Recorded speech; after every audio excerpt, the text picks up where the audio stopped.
Good afternoon everybody. ఈరోజు మన topic ఏంటిది అంటే ప్రధానంగా ఈరోజు మనం డిస్కస్ చేసేటువంటి టాపిక్ ఏంటిది అంటే ఆచార్య నాగార్జునుడు రాసినటువంటి పుస్తకాల గురించి మనము డిస్కస్ చేస్తున్నాం.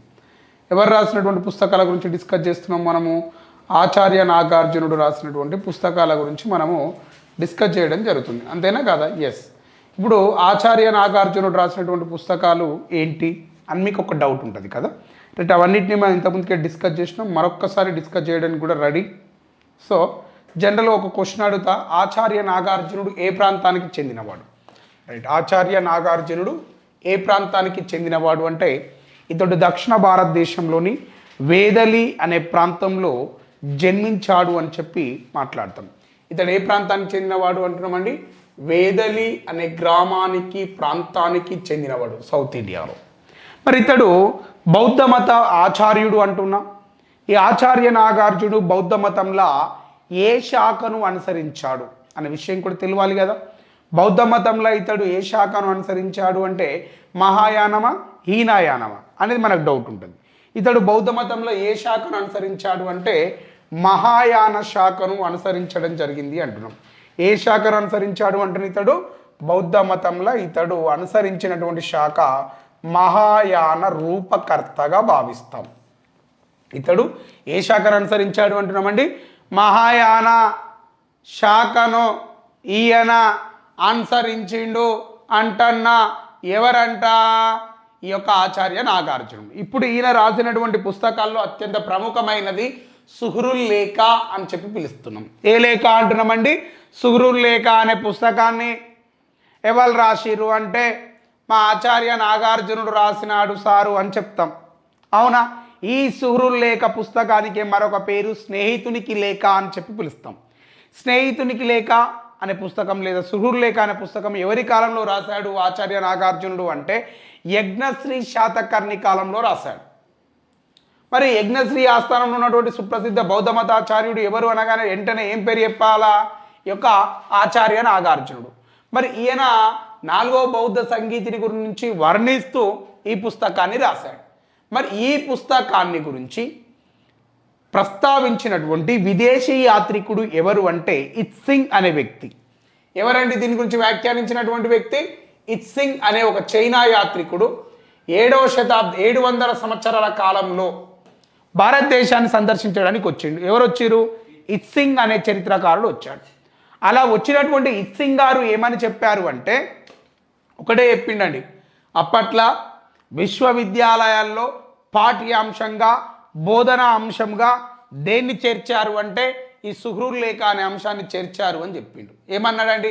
ఈ స్కూళ్ళల్లో మనకు తెలుగు సబ్జెక్ట్ ఉంటుంది కదా, గట్లనే ఈ స్కూళ్ళల్లో సుహృల్ లేఖ అనే పుస్తకాన్ని చేర్చారు విశ్వవిద్యాలయాల్లో అని చెప్పినటువంటి వ్యక్తి ఎవరు అంటే ఇత్సింగ్ అనే వ్యక్తి చెప్పడం జరిగినది అని చెప్పి నేను మాట్లాడుతూ ఉన్నాము అంటున్నాం. అంటే ఇది కంఠస్థం చేయడానికి పాఠ్యాంశంగా చేర్చారు అని చెప్పినటువంటి వ్యక్తి ఎవరు అంటామంటే మా యొక్క ఇత్సింగ్ గారు అని చెప్తున్నాం. ఓకేనా? దీంట్లో బౌద్ధ మతం గురించి కాశ్మీర్, కనిష్కుడు, కుందలవనం, జులంధర్ అనే ప్రాంతాల గురించి వర్ణించడం జరిగినది అని చెప్తున్నా. దేంట్లో బేట? ఈ యొక్క ఏ పుస్తకంలా? సుహృల్ లేఖ అనే పుస్తకంలా అని చెప్తున్నాం. ఓకే, నెక్స్ట్ ఇకపోతే ఇంకా ఏమంటున్నామంటే ప్రజ్ఞాపారమితం అని చెప్పి రాస్తున్నాం. మరి ప్రజ్ఞాపారమితం అనే పుస్తకాన్ని కూడా రాసినది ఎవరు అంటే ఆచార్య నాగార్జునుడు గారు రాశారు అంటున్నా. మరి ఇందులో ఏ అంశం గురించి మాట్లాడినాడు? బౌద్ధ మతంలో మహాయాన శాఖ గురించి వివరించినాడు అంటున్న. దీంట్లో బౌద్ధ మతంలోని మహాయాన శాఖ గురించి దీంట్లో వివరించినడు అంటున్నా. ఏ శాఖ గురించి వివరించినడు? మహాయాన శాఖ గురించి దీంట్లో వివరించినాడు అంటున్నా. ప్రజ్ఞ పారమితం. ప్రజ్ఞ అంటే విజ్ఞానం, పారమితము అంటే పరిమితము అని అర్థం. విజ్ఞానానికి సరిహద్దులు అని అర్థము. ప్రజ్ఞ పారమితము అంటే అర్థం ఏమిటి? ప్రజ్ఞ అంటే విజ్ఞానం, పారమితము అంటే పరిమితం, విజ్ఞానానికి సరిహద్దులు అని చెప్పి దీన్ని అర్థంగా భావిస్తారు అంటున్నా. ఏమని అర్థంగా భావిస్తారు? విజ్ఞానానికి సరిహద్దులు అని చెప్పి అర్థంగా భావిస్తాము అని చెప్పి నేను మాట్లాడుతున్నాను. ఓకేనా? డన్. దేని గురించి ఇది అంతా అంటున్నామండి? ఈ యొక్క దేని గురించి? ప్రజ్ఞా పారమితం. ఇది మహాయాన శాఖ గురించి వివరించింది. ఆరోగ్య మంజరి, ఆరోగ్య మంజరి ఇది వైద్య శాస్త్రానికి సంబంధించినటువంటి పుస్తకం. వింటున్నారా అందరూ? ఆరోగ్య మంజరి పుస్తక రచయిత ఎవరు? ఈ యొక్క ఏం పేరైన పేరు? ఆరోగ్య మంజరి పుస్తక రచయిత ఆచార్య నాగార్జునుడు అని చెప్పి నేను మాట్లాడుతున్నాను. మరి ఆచార్య నాగార్జునుడు రాసినటువంటి ఈ యొక్క ఆరోగ్య మంజరి అనే పుస్తకం దేని గురించి చెప్పింది? ఓకేనా, రైట్. ఈ ఆరోగ్య మంజరి అనే పుస్తకం దేని గురించి చెప్పింది అంటే వైద్య శాస్త్రమును గురించి ప్రస్తావించినది అంటున్నా. మరి వైద్య శాస్త్రమును అంటే ఈ వైద్య విద్యల గురించి బోధించినటువంటి వ్యక్తి ఎవరు? జీవకుడు. జీవకుడు రాసినటువంటి వైద్య మెలకువలను గురించి ప్రస్తావించినటువంటి వ్యక్తి ఆచార్య నాగార్జునుడు. ఏ పుస్తకంలా? ఆరోగ్య మంజరి.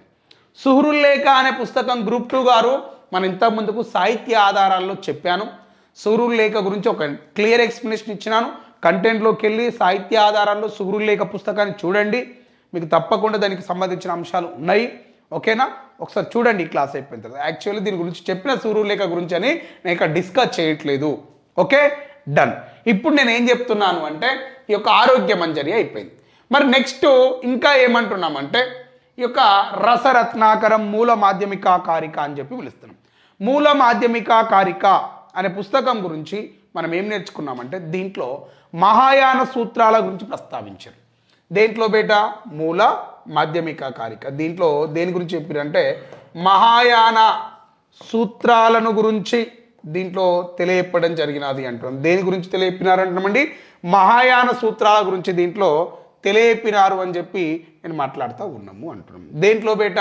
ఒక మూల మాధ్యమిక కారిక. అయితే ఈ మూల మాధ్యమిక కారిక అనే పుస్తకం ఇంకా ఏం చెప్పింది అంటే ఇక్కడ మనం తెలుసుకోవాల్సింది ఏంటి అంటే మహాయాన శాఖను ఎవరు అనుసరించారు అంటే మహాసాంఘికులు అనే బౌద్ధ మతస్థులే.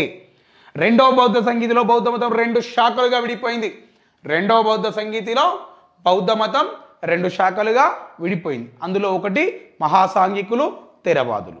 ఆ మహాసాంఘికులే మహాయానాన్ని అనుసరించారు, ఈ యొక్క థెరవాదులే హీనాయానంను అనుసరించారు అనే విషయాన్ని గురించి దీంట్లో ప్రస్తావించడం జరిగినది అని చెప్పి మాట్లాడుతూ ఉన్నాం.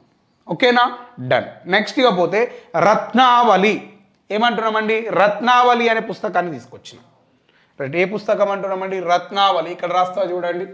రత్నావళి అనే పుస్తకం ఎవరు రాసిర్రు? దీన్ని కూడా ఆచార్య నాగార్జునుడు రాశాడు. ది రత్నావళి అనే పుస్తకంలో ఏం చెప్పాడు అంటే ఆయన శ్రేయో రాజ్య భావన గురించి మొదటిసారిగా ప్రస్తావించినాడు. దేని గురించి అంటున్నామండి? శ్రేయో రాజ్య భావన గురించి. శ్రేయో రాజ్య భావన, సంక్షేమ రాజ్యం అనే భావనను మొదటిసారిగా తీసుకొచ్చినటువంటి వ్యక్తి ఆచార్య నాగార్జునుడు. అంటే రాజు అనేవాడు ప్రజల యొక్క సంక్షేమాన్ని కోరుకోవాలి. రాజు అనేవాడు ఎవరి యొక్క సంక్షేమాన్ని కోరుకోవాలి? రాజ్య ప్రజల సంక్షేమాన్ని కోరుకోవాలి. రాజు యొక్క అంటే రాజును ఉద్దేశించి, రాజు అనేవాడు ఏ విధంగా ఉండాలి, రాజును ఉద్దేశించి ఆయన రాసినటువంటి గ్రంథం ఏది అంటే రత్నావళి. ఓకేనా, సంక్షేమ రాజ్య భావన గురించి దీంట్లో ప్రస్తావించడు. అంటే ఇక్కడ శ్రేయో రాజ్య భావన, రాజు గురించి రాయబడినటువంటి పుస్తకం ఏది అంటే ఈ పుస్తకమే, రాజు గురించి తెలిపినటువంటి గ్రంథం. ఏది బేట? రత్నావళి అనే పుస్తకం. ఇక్కడ ఎవరి గురించి తెలియపినది అంటే రాజు గురించి తెలియపడం జరిగినది అని చెప్తున్నాం. ఓకేనా, నెక్స్ట్గా పోతే మరొక పుస్తకాన్ని పట్టుకొస్తున్నాను. అదేమిటి అంటే ఈ యొక్క రసవాదము అని చెప్తున్నాం. ఈ రసవాదం దేని గురించి చెప్పినది అంటే భౌతిక శాస్త్రమును గురించి. భౌతిక శాస్త్రం కాదండి, భౌతిక శాస్త్రం గురించి అండి. ఈ యొక్క ఫిజిక్స్ గురించి తెలియపినదే ఈ యొక్క రసవాదము అని చెప్పి మనం మాట్లాడుతూ ఉన్నాము అంటున్నాం. ఓకేనా, నెక్స్ట్ అంటే ఇట్లా ఆచార్య నాగార్జున యొక్క పుస్తకాలు ఈ అంశాలను ప్రస్తావించింది. నెక్స్ట్ శూన్య సప్తాశతి అని చెప్పి పిలుస్తున్నాం. ఏమంటున్నామండి? శూన్య సప్తాశతి. ఇక్కడ రాసాం కదా ఇంతకుముందు ప్రీవియస్లో, ఇక్కడ ఉంటుంది శూన్య సప్తాశతి. అంటే మనిషిలో భయం ఏ విధంగా కలుగుతుంది. నిన్నెవడో వచ్చి భయపెట్టాడు నితిన్, నిన్నెవడో భయపెడతాడు అంటే తనకు తానే భయాన్ని క్రియేట్ చేసుకుంటాడు అనే అంశాన్ని ఇక్కడ ఆచార్య నాగార్జునుడు శూన్య సప్తాశతి అనే పుస్తకంలో రాయడం జరిగింది. ఏ పుస్తకంలో రాశాడండి? శూన్య సప్తాశతి అనే పుస్తకంలో ఎవరు రాశారు అంటున్నా? ఆచార్య నాగార్జునుడు. ఏ అంశాన్ని మెన్షన్ చేశాడు అంటున్నా? శూన్య సప్తాశతి అనే పుస్తకంలో ఈయన తనకు తానే భయాన్ని క్రియేట్ చేసుకుంటాడు అనే అంశం మీద ఈయన ఇక్కడ మాట్లాడడం జరిగింది.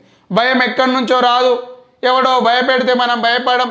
అబ్బో వాడు కొడితే ఎట్లా, అయ్యో ఉద్యోగం రాకపోతే ఎట్లా, అయ్యో ఉద్యోగం వస్తే ఎట్లా, నేను ఇట్లా చదివితే ఉద్యోగం వస్తుందో లేదు, ఇట్లా చదివితే గుర్తుంటుందో లేదు, ఇట్లా రాస్తే మంచిగా వస్తుందో లేదో, ఈ భయాలను పక్కకు పెట్టి తనకు తాను భయాల్ని క్రియేట్ చేసుకుంటాడు అని చెప్పి ఈ యొక్క శూన్య సప్తాశతి అనే పుస్తకంలో ఎవరు రాశారు అంటే ఆచార్య నాగార్జునుడు రాయడం జరిగినది అని చెప్తున్నాం. సో ఈ విధంగా ఆ పెద్ద మనిషి ఈ పుస్తకాల గురించి మాట్లాడడం జరిగినది అని చెప్తున్నాం. ఓకే, నెక్స్ట్ ఇక పోతే ఇదే ఆచార్య నాగార్జునుడు ఇంకా ఏం చేశాడు అంటే ఈ యొక్క ఆచార్య నాగార్జునుడు బౌద్ధ మతాన్ని విస్తరింపచేశాడు. యజ్ఞశ్రీ శాతకర్ణి ఆస్థానంలో ఉంటూ బౌద్ధ మతాన్ని విస్తరింపజేశాడు. గట్ల విస్తరింపజేస్తే ఏం చేసిరంటే ఈ యొక్క శాతవాహన యువరాజు అయినటువంటి ఆర్యశుంగుడు, ఎవరు అంటున్నామండి, ఆర్యశుంగుడు ఆచార్య నాగార్జున్ని హతమార్చడం జరిగినదంట. ఆచార్య నాగార్జున్ని హత్య చేసింది ఎవరు? ఆర్యశుంగుడు. ఆర్యశుంగుడు అనే శాతవాహన యువరాజు ఎవరిని హతమార్చాడు అంటున్నామండి? ఈ యొక్క ఆచార్య నాగార్జున్ని హతమార్చాడు. చంపిడు. ఎందుకు చంపిండు అంటే ఈయన బౌద్ధ మతాన్ని ప్రచారం చేసిండు. వాళ్ళదే మతం వైదిక మతం, అందుకని కోపం వచ్చి నన్ను మర్డర్ చేయించిండు గట్ల. ఓకేనా? సో ఇది ఆచార్య నాగార్జునకు సంబంధించి ఆయన పుస్తకాలు సుగురుల్లేఖ, ప్రజ్ఞాపారమితం, ఆరోగ్యమంజరి, రసరత్నాకరం, మూల మాధ్యమిక కారిక, శూన్య సప్తాశతి, వ్యవహార సిద్ధి, వైదల్య ప్రకరణ, బోధి సంభారక, యుక్తి షష్టిక, దశనికాయ శాస్త్రం మరియు దీనితో పాటుగా రసవాదం, రత్నావళి, ఇంకా మహాకరణోపయ శాస్త్రం మరియు ఇంకేమంటున్నాము అంటే ఉపదేశం, ప్రత్యుత్పాద సముచ్ఛాయ చరిత్ర, రసవాదము, రత్నావళి, ఇవన్నీ పుస్తకాలను ఎవరు రాశారు? ఆచార్య నాగార్జున. సుమారుగా ఇతడు సంస్కృత భాషలో ఎన్ని పుస్తకాలు రాశాడు? 24 పుస్తకాలు రాశాడు. ఎన్ని పుస్తకాలు రాశాడు? 24 పుస్తకాలు రాసిండు. ఎవరు రాసిరు? ఆచార్య నాగార్జునుడు. ఇది ఎవరి ఆస్థానంలో ఉన్నాడు? యజ్ఞశ్రీ శాతకర్ణి యొక్క ఆస్థానంలో కలడు ఆచార్య నాగార్జునుడు. మరి బౌద్ధ మతం ఇంత పరిడవిల్లినది, అభివృద్ధి చెందినది, ఇక్కడ విస్తరించినది అని చెప్తున్నాం కదా. మరి ఈ బౌద్ధ మతానికి సంబంధించిన స్తూపాలను గురించి మాట్లాడుకుందాం. ఓకేనా? ఏం స్తూపాలు సార్? అమరావతి కావచ్చు, నాగార్జున కొండ కావచ్చు, ఫణిగిరి కావచ్చు, ధూళికట్ట కావచ్చు. ఓకేనా? వీటి గురించి ఇప్పుడు మనం మాట్లాడుకుందాము అంటున్నాం. ఎవరికి సంబంధించినవి అంటున్నా? ఈ యొక్క శాతవాహనుల కాలంలో ఉన్నటువంటి ఈ యొక్క బౌద్ధ మత స్తూపాల గురించి మనం మాట్లాడుకుందాం, బౌద్ధ మత స్థావరాల గురించి. అందులో ఒక ముచ్చట, నాగార్జున కొండ తెలుసావే ప్రదీప్ నీకు? యాడున్నది నాగార్జున కొండ? ఏ నది తీర ప్రాంతంలో కనిపిస్తుంది? కృష్ణానది తీర ప్రాంతంలో నాగార్జున కొండ కనిపిస్తుంది అని చెప్పిన నాగార్జున కొండను ఒకప్పుడు ఏ పేరుతో పిలిచిర్రు? శ్రీ పర్వతం అని చెప్పి పిలవడం జరిగింది. రైట్, రాసుకోండి అమ్మా.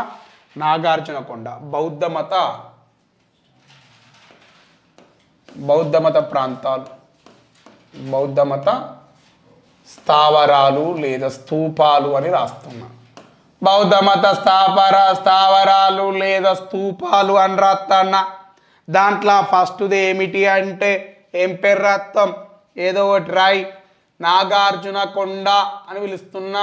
ఏ కొండ? నాగార్జున కొండ అంటున్నా. ఓ సారు, ఇది ఏడున్నది? కృష్ణానది తీరంలో మనకు నాగార్జున కొండ అనేది కనిపిస్తుంది అని చెప్పినాం. ఓకేనా? నాగార్జున కొండ కృష్ణానది తీరంలో ఏ జిల్లాల సరిహద్దులో ఉంటుంది అంటే ఆంధ్ర తెలంగాణ ప్రాంత సరిహద్దుల్లో నాగార్జున కొండ ఉంటుంది.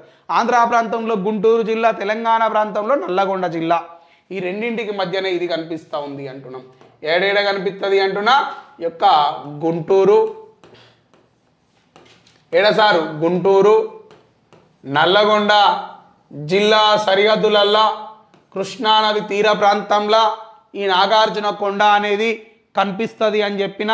ఒకప్పుడు నాగార్జున కొండను ఏ పేరుతో పిలిచేవాళ్ళు అంటే శ్రీ పర్వతం అని పిలిచేవాళ్ళు. ఏమని పిలిచేవాళ్ళు? దీన్ని శ్రీ పర్వతం అని పిలిచేవారు అంటున్నాం. నాగార్జున కొండకే మరొక పేరు ఒకప్పుడు ఏమన్నారు అంటే శ్రీ పర్వతం అని చెప్పి పిలిచారు. దీన్నే ఇంకా ఏమని పిలిచిర్రు అంటే ఈ యొక్క నాగార్జున కొండనే విజయపురి అని పిలిచారు. ప్రదీప్ ఇప్పుడు ఆన్సర్ చెప్పాలి. విజయపురి పట్టణ నిర్మాత ఎవరు? రైట్, ఇక్ష్వాకులలో రాజు ఎవడు? మొదటివాడు శ్రీ శాంతమూలుడు. సో ఈ నాగార్జున కొండను ఒకప్పుడు ఏ పేరుతో పిలిచిర్రు? శ్రీపర్వతం అని పిలిచిర్రు. తర్వాత దీన్ని ఏమన్నారు అంటే విజయపురి అని చెప్పారు.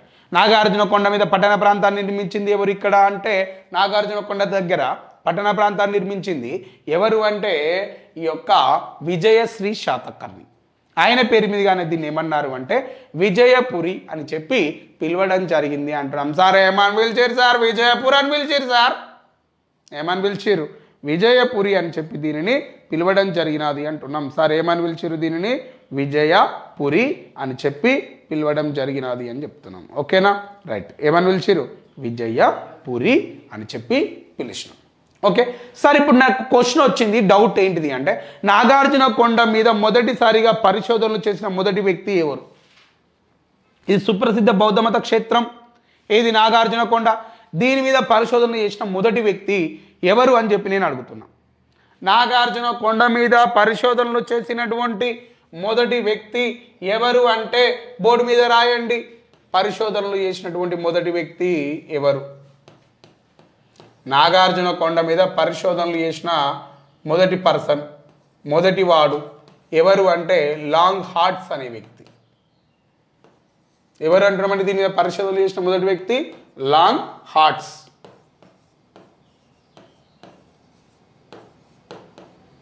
ఏం పేరు అంటామండి? లాంగ్ హార్ట్స్ అనే వ్యక్తి నాగార్జున కొండ మీద మొదటిసారిగా పరిశోధనలు చేశాడు అని చెప్తున్నాం.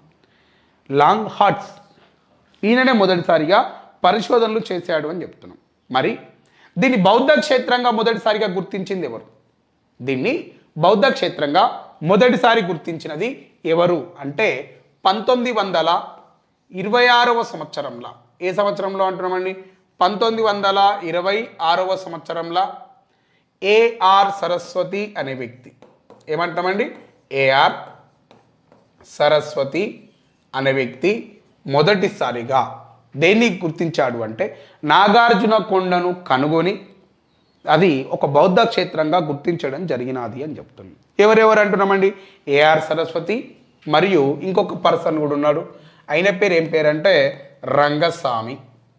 ఏఆర్ సరస్వతి అండ్ రంగస్వామి అనే ఇద్దరు వ్యక్తులు 1926వ సంవత్సరంలో దేని మీద పరిశోధనలు చేశారు? నాగార్జున కొండ మీద పరిశోధనలు చేపట్టి దీన్ని కనుగొన్నారు.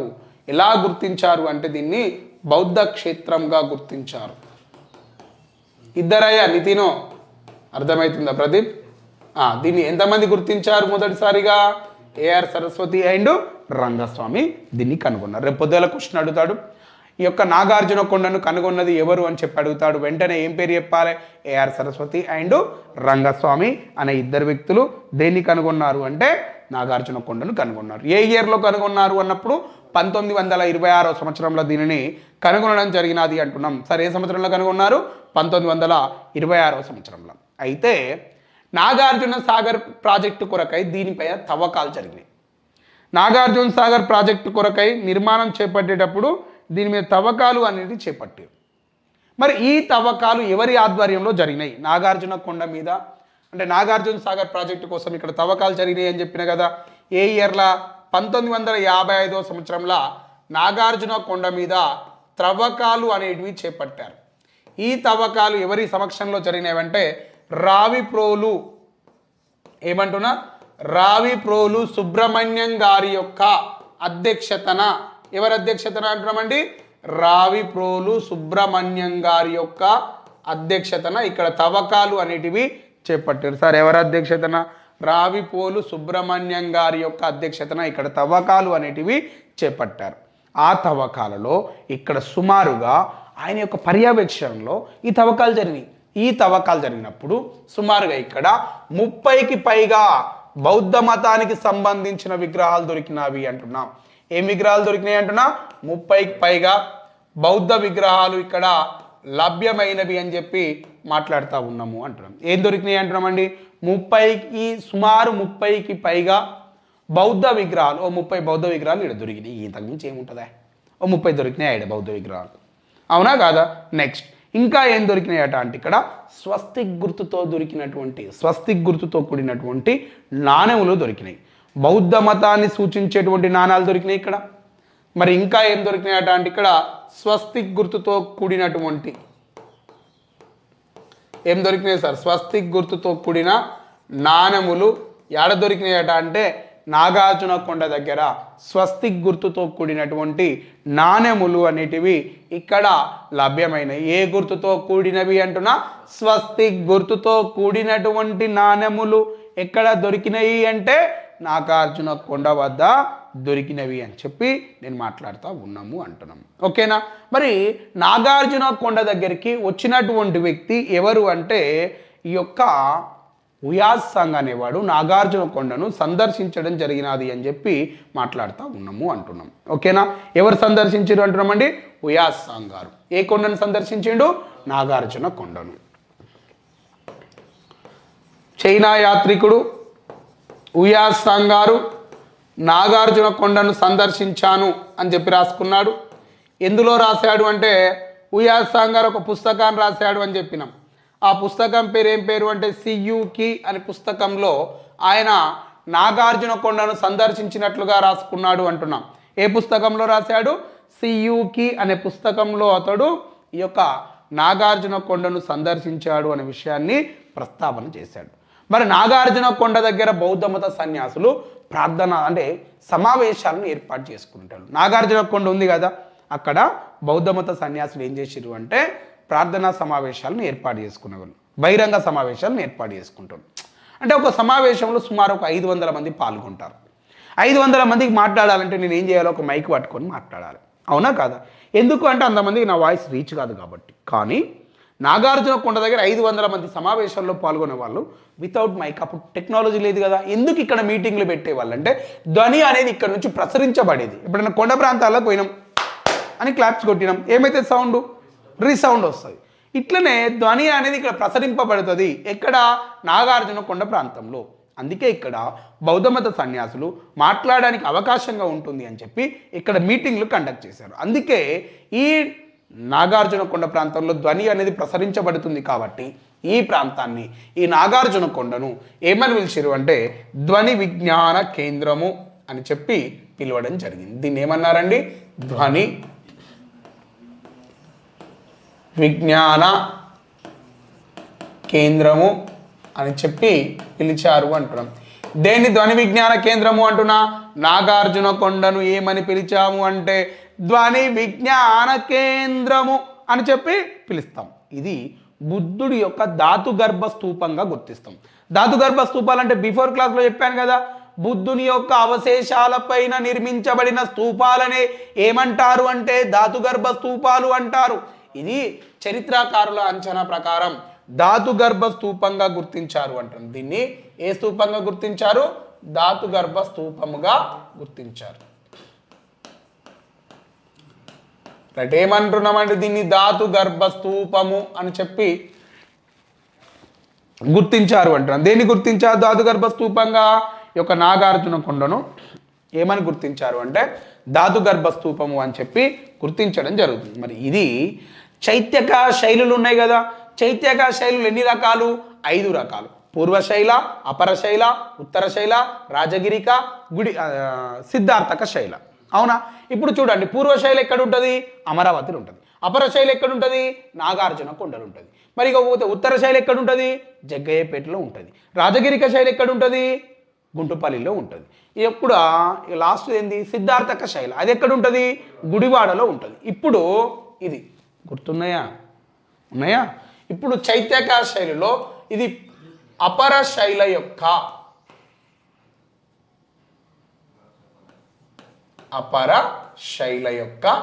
ప్రధాన కేంద్రము.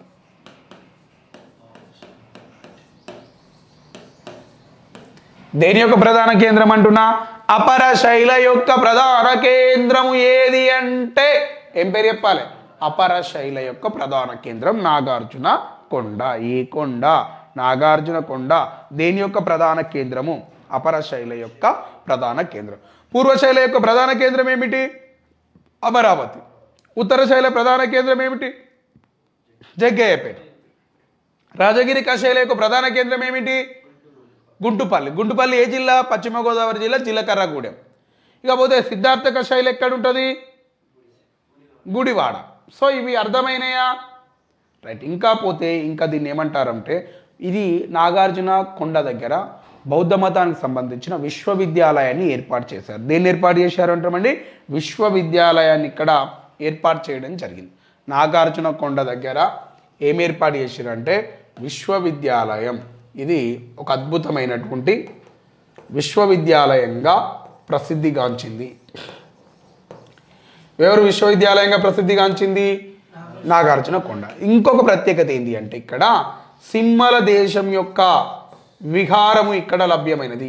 అంటే సింహల దేశానికి అంటే శ్రీలంక దేశం ఉంటుంది కదా, శ్రీలంక దేశంలో బౌద్ధమత సన్యాసులు ఉంటారు కదా, వాళ్ళు వచ్చి ఇక్కడ విశ్రాంతి స్థావరాన్ని ఏర్పాటు చేసుకున్నారు. బౌద్ధ సన్యాసుల యొక్క విశ్రాంతి స్థావరాలనే మనం ఏమంటాము? ఈ యొక్క విశ్రాంతి స్థావరాలను ఏమంటాం? విహారం. మరి ఇక్కడ ఎవరికి సంబంధించిన విహారం లభ్యమైంది అంటే శ్రీలంక దేశానికి సంబంధించినటువంటి విహారము అనేది ఇక్కడ లభ్యమైనది అని చెప్పి మాట్లాడుతూ ఉన్నాం. ఈ నాగార్జున కొండ విజయపురే ఎవరి యొక్క రాజధానిగా కొనసాగింది అంటే ఇక్ష్వాకుల యొక్క రాజధానిగా కూడా ఇది కొనసాగినది అంటున్నాం. సార్ ఎవరి యొక్క రాజధాని?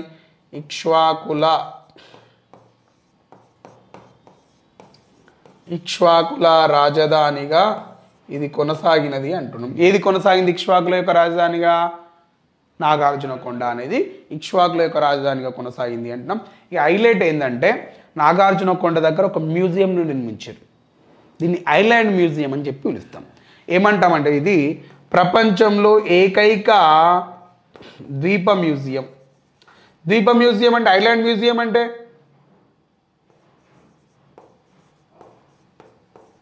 చుట్టూ నీరుండి మధ్యలో భూభాగం ఉంటుంది. ఆ భూభాగంలోనే ఒక మ్యూజియంను ఏర్పాటు చేశారు. అందుకే దీన్ని ఏమంటామంటే ఐలాండ్ మ్యూజియం అని చెప్పి పిలుస్తాం. దేన్ని బేటా? ఈ యొక్క దీన్ని ఏమని పిలుస్తాం? ఐలాండ్ మ్యూజియం అని చెప్పి పిలుస్తాం. దేన్ని ఐలాండ్ మ్యూజియం అంటున్నా? నాగార్జున కొండ దగ్గర ఏకైక ద్వీప మ్యూజియం అనేది మనకి ఇక్కడ కనిపిస్తుంది అని చెప్పిన. ఏం కనబడుతుంది అంటున్నా?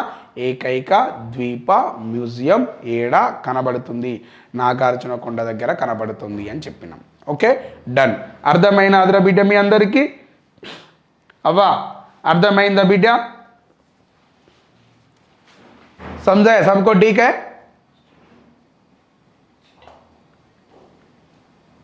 ఓకే నా? డన్.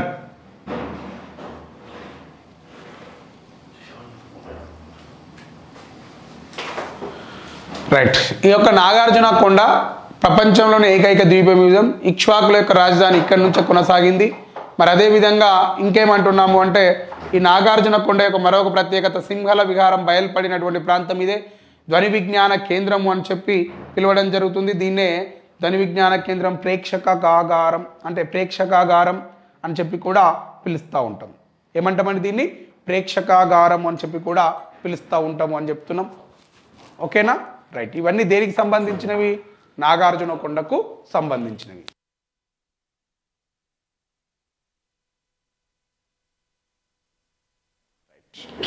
ఇది నాగార్జున కొండకు సంబంధించినటువంటి అంశాలు. దీని తర్వాత నేను ఎక్కడికి తీసుకెళ్తున్నానంటే రైట్,